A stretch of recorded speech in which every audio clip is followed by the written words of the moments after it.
আগে আমাদের জানতে হবে। ব্যাপার হচ্ছে যে মাধ্যমিক উচ্চ মাধ্যমিক হোক বা কেরিয়ারের এডুকেশনটা বিশেষ দরকার। পড়াশোনাটা হচ্ছে এমন একটা জিনিস যেখান থেকে প্রত্যেকটা মানুষের ভিত্তি তৈরি হয়। পড়াশোনা বা এডুকেশন যদি ঠিক না থাকে তবে সে ভালো কেরিয়ার করতে পারবে না।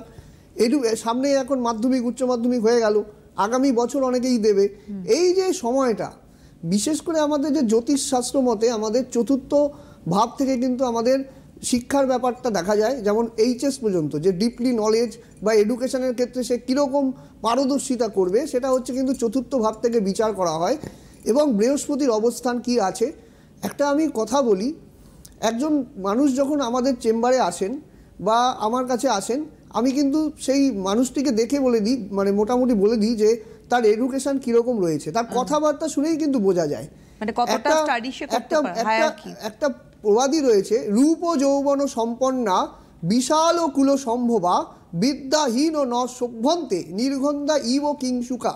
মানে রূপ যৌবন সম্পন্ন একটি মেয়ে, বিশাল কুলের সে, মানে অনেক বড় বংশের, কিন্তু তার মধ্যে যদি বিদ্যা না থাকে তবে কিন্তু নির্গন্ধা ফুলের মতো কিন্তু সে সুন্দর। তেমনি বিদ্যা কিন্তু বিশাল বিশাল বিশাল একটা ইম্পর্টেন্ট একটা ভূমিকা পালন করে।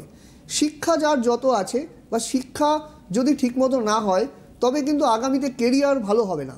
শিক্ষা কিন্তু একটা মানুষ জীবনের কিন্তু একটা সম্পদ। মানুষ যত পড়াশোনা হবে, এডুকেটেড হবে, এডুকেশনের সাথে যুক্ত থাকবে, এই জন্য আমাদের জ্যোতিষশাস্ত্রের বিভিন্ন ভাব বিচার করা হয় এবং সেখানে নাক্ষত্রিক কানেকশন আছে।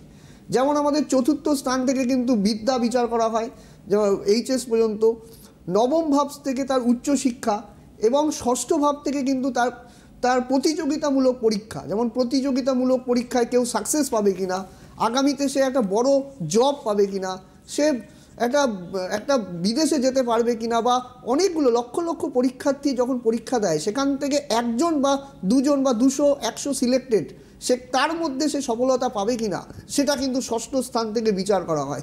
চতুর্থ স্থান থেকে কিন্তু তার মায়ের বিচার করা হয়। এবং এই যে ভাবগুলো, তার মধ্যে কিন্তু একাদশ হচ্ছে সাকসেস, সে কতটা সাকসেস, ড্রিম ডেস্টিনি বা ড্রিমের যে জায়গাটায় সে পৌঁছতে পারবে, সেটাই কিন্তু একাদশ স্থান থেকে বিচার্য। এবং সেখানে নাক্ষত্রিক কানেকশন রয়েছে।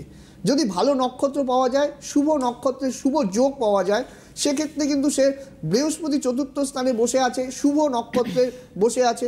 দেখা গেল আপনার মেষ লগ্ন, এবং মেষ লগ্নের চতুর্থ ভাব দেখা গেল কর্কটে বসে আছে, সেখানে বৃহস্পতি সুতুঙ্গে অবস্থায় বসে আছে, সেখানে অশ্লেষা নক্ষত্রে বসে আছে, পুষ্যা নক্ষত্রে বসে আছে, সেখানে কিন্তু ভালো রেজাল্ট কিন্তু সে করবে আগামীতে। তার বিদ্যা জ্ঞানে সে কিন্তু পরিপূর্ণ হবে, তার মধ্যে কিন্তু যথেষ্ট পরিমাণে ডিপ নলেজ, হ্যাঁ, সে কিন্তু সব বিষয়ে জানতা, মানে অনেক বিষয়ে সে পণ্ডিত।